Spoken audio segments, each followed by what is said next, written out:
సాగు నుంచి తీసుకుపోయి అంటే తెలంగాణ ప్రాంతం నుంచి కాలువ కనుక వచ్చి ఉంటే అప్పుడు కొంత నష్టమే లేదు. ఎందుకంటే దానివల్ల నువ్వు చూడండి మరి మద్రాసుకు నీళ్ళు ఇచ్చే పేరు మీద ఎన్టీ రామారావు గారు చేసిన పని ఏంటంటే పేరేమో మద్రాసుది, ఊరేమో మొత్తం రాయలసీమ వారి. నేను ఏ ప్రజలకు వ్యతిరేకం కాదు. నేను ఆంధ్రప్రదేశ్ మొత్తం తిరుగుతాను. నీళ్ళు ఎక్కడున్నా సంతోషపడేవాడిని. నీళ్లు లేని నడిగడ మీద పుట్టినవాడిని.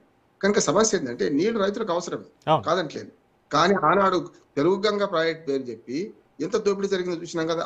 కేవలం 15 టీఎంసీల నీళ్లు మద్రాసు ఇవ్వడానికి 150 టీఎంసీల దోపిడీకి గురైన కృష్ణా జిల్లాకు గురవుతున్నాయి కదా. అందుకని ఏమంటే అంటే ఒక పేరు చెప్పి ఇంకో ఊరు అమ్ముకునే పరిస్థితి తప్పంటున్నాను నేను. బనకచెర్ల అట్లానే మనకు మన నల్లమల సాగర్ రెండు వేరు కాదు, రెండు ఒకటే. ఆల్మోస్ట్ ఆల్ బనకచెర్లనేమో ఇటు మాకు నంద్యాల దగ్గరికి ఇటు పక్కన పోతుంది, నల్లమల సాగర్ ఏమో ప్రకాశం జిల్లా ఉంటుంది. అయితే బొల్లాపల్లి నుంచి ఈ రెండు వేరుగా మొదటి బనకచెర్ల ఫెయిల్ అయింది కనుక పేరు మార్చింది అంతే. అదే విషయం అంతా అదే మళ్ళీ. కనుక నేనేమంటున్నానంటే 200 టీఎంసీల నీళ్లను ఇప్పుడు నేను స్పష్టంగా మనం గమనించింది ఏంటంటే పోలవరం ఇంతమంది పోయిలో తెలియదు. నేను 4 సార్లు పోయించిన. అంతకుముందు 2014 కన్నా ముందు 2014 5 ఏళ్ల ముందు జగన్మోహన్ రెడ్డి హయాంలో మళ్ళీ ఇప్పుడు కూడా పోయించిన. పట్టిసీమ నీళ్లు నా తుంపిళ్ళు నా ముఖం మీద పడితే చాలా నాకు రోమాలు లిక్కబడిచింది. ఎందుకంటే నీళ్లు లేని ఎక్కడైనా సరే నీళ్లు పోవాల్సిందే కదా, ఉన్న నీళ్లు వాడుకుందాం వచ్చేది. అయితే ఇక్కడ ఏమవుతుందంటే బనకచెర్ల ప్రాజెక్ట్ ద్వారా 200 టీఎంసీ తీసుకుపోతే ఎవరికి అభ్యంతరం లేదు. తెలంగాణ ప్రాజెక్టులు ఇప్పుడు ఏవైతే ఆన్ గోయింగ్ ఉన్నాయో ఆల్రెడీ అవన్నిటిని అభ్యంతరం పెట్టని చంద్రబాబు నాయుడు గారు ఒక నోట్ రాసిచ్చి అంతే చెప్తున్నా, స్పష్టంగా చెప్తున్నా చేసి ఆంధ్రప్రదేశ్ ప్రభుత్వం ఎవరంటే చంద్రబాబు ఉండొచ్చు, జగన్మోహన్ ఉండొచ్చు, ఎవరైనా కావచ్చు, ఆంధ్రప్రదేశ్ ప్రభుత్వం తెలంగాణ రాష్ట్రంలో ఉన్న గోదావరి మీద ఏ జలాలని అవన్నిటికీ మేము అభ్యంతరం పెట్టము. ఆన్గోయింగ్ కొత్త ఎంట్లే కొత్త ప్రాజెక్ట్ ఒకటి వద్దు, తమ్మిడి హెట్టుతో సహా ఇప్పటిదాకా ప్రతిపాదించిన అన్ని ప్రాజెక్టులకు ఒప్పుకుంటే ఆటోమేటిక్ తీసుకుపోవచ్చు. తీసుకుపోయినాక కూడా మిగులు జలాలు లేకుంటే వరద జలాలు బాగా మిగులు జలాలు అంటున్నారు.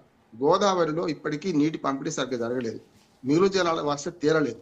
నేను ధర్మారావు గారని అట్లాగే చాలా మంది దగ్గర ఇంజనీర్లతో ఇప్పుడు మనం ఇంకొకటి మూటలం కదా చక్రి మనం ఏమంటే అంటే చాలా సాన్నిహిత్యంతో ఇవన్నీ చూసిన వాడికి చెప్తున్నాను. ఎప్పుడు కూడా నీళ్ల దోపిడీ ఆగకుండా ఉండాలంటే చేయాల్సింది ఏంటంటే అన్నదమ్ములు పంచాయతీ పెట్టుకుంటే చేయాల్సింది కేంద్ర ప్రభుత్వం కదా అంటున్నాడు. అందులో ఏముంటదంటే మిగులు జలాల వాటా తేలలేదు. ఇంకా గోదావరి జలాల్లో 968 టీఎంసీలు ఏమో తెలంగాణ కేటాయించారు, 500 చిల్లర టీఎంసీలు ఏమో ఆంధ్రప్రదేశ్ కేటాయించారు. ఆ 900 మొత్తం మిగతా జలాలు వచ్చే క్రమంలో మనకు 1400 చిల్లర టీఎంసీలు ఉంటే ఈ రెండు రాష్ట్రాలు. అంతకుముందు పైన మహారాష్ట్ర ఉంది, ఇప్పుడు ఛత్తీస్గఢ్ ఉంది, పైన గతంలో మధ్యప్రదేశ్ ఉంటే ఛత్తీస్గఢ్ ఉంది, ఇటు పక్కన ఒరిస్సా ఉన్నది. అంటే ఒరిస్సా, ఛత్తీస్గఢ్, మహారాష్ట్ర, తెలంగాణ, ఆంధ్రప్రదేశ్ ఐదు రాష్ట్రాలకు సంబంధించిన అనుమతులు కావాలి. అయితే ఏమైందంటే ఎప్పుడు మిగులు జలాలు తేల్చినాక కూడా 200 టీఎంసీలు బనకచెర్ల పెట్టుకోండి, మీరు నల్లమల సాగర్ పెట్టుకోండి, తేల్చినాక అందులో ఈ 5 రాష్ట్రాలకు వాటాలకు ఇస్తుంది అంటున్నాను.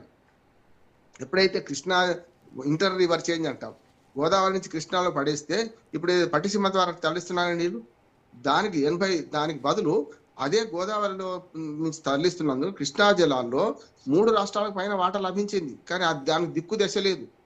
మనకేమో తెలంగాణకు 45 టీఎంసీలు, మిగతా 35 టీఎంసీలు 21 టీఎంసీలు ఏమో మన కర్ణాటకకు, 14 టీఎంసీలు మహారాష్ట్రకు కేటాయించారు కృష్ణాలో. అంటే ఈ 80 టీఎంసీలు ఎప్పుడైతే గోదావరి జలాలు కృష్ణాలోకి ప్రకాశం బ్యారేజీకి పట్టిసీమ ద్వారా తరలిస్తున్నారో అది దానికి దిక్కు లేదు కదా. దానికి అగ్రిమెంట్ చేయమంటే చంద్రబాబు సంతకం పెట్టాడు, అప్పుడు పెట్టాడు, ఇప్పుడు పెట్టాడు కదా. ఈ 80 టీఎంసీలు దిక్కు లేనప్పుడు 200 టీఎంసీలు రేపు తరలించకపోతే ఈ 200 టీఎంసీలు 112 టీఎంసీలు కర్ణాటక పోవాలి. మరి ఎందుకు సమస్య ఎక్కడ వస్తుందంటే దీన్ని తేలుస్తలేదు అంటున్నాను నేను. బనకచెర్ల చేసుకోండి, నల్లమల సాగర్ చేసుకోండి, కానీ ఈ 200 టీఎంసీల నీళ్లను కృష్ణాలో అదనంగా ఎవరి కేటాయించి పైకి కేటాయించాలి. నేను ఆంధ్రప్రదేశ్ ప్రయోజనాలు కూడా చెప్తున్నాను. ఒకవేళ ఈ అనుసంధానం కనుక బనకచెర్లే కరెక్ట్ యాక్చువల్గా నల్లమల సాగర్ కంటే, ఇంకో మాట వయా మీడియా చెప్తున్నాడు ఎవరు చంద్రబాబు నాయుడు గారు, మేము కృష్ణాలో కలపము, పైనుంచి ఫ్లైఓవర్ కట్టి పైకి తీసుకుపోతా అంటున్నాడు. ఈ దుర్మార్గమని అడ్డదారి అంటారు దీన్ని. నేనేమంటాను, నీళ్ళైతే గోదావరియే కదా, కృష్ణాలో బ్యారేజ్ కట్టి పైనుంచి తీసుకెళ్తామంటే పైనుంచి తీసుకెళ్ళిన కింద నీళ్ళైతే ఇవే కదా. నేనేమంటున్నానంటే ఉభయ కుశలపరి చెప్తున్నాను. 2 లాభాలు, 200 టీఎంసీలు బనకచెర్ల తీసుకెళ్ళండి, వయా తెలంగాణ భూభాగం ద్వారా తీసుకెళ్ళండి. అప్పుడు ఏమైతే తెలంగాణ భూమిలో కాలువ పోతుంటే నీళ్లు వాడుకుని ఒకటి వస్తుంది. రెండోది ఏమైంది అంటే తెలంగాణ భూభాగాన్ని పోతే రేపు ఏదైనా అన్యాయం జరిగినా ప్రతిఘటించడానికి కూడా వీళ్ళకు హక్కు ఉంటుంది కదా. నాగార్జున సాగర్ మీద నిన్న మళ్ళీ 2 రోజుల నుంచి రొల్లి జరుగుతుంది. సాగునీరు అని చెప్పకుండా రోజుకు 5,000 నుంచి 8,000 క్యూసెక్ల నీళ్లు, చాలా మంది క్యూసెక్లకు టీఎంసీలకు తేడా తెలుస్తలేదు చక్రి. క్యూసెక్ల నీళ్లు రోజు 7,000 క్యూసెక్ల నీళ్లు కుడికాలకు తరలించకపోతున్నారు.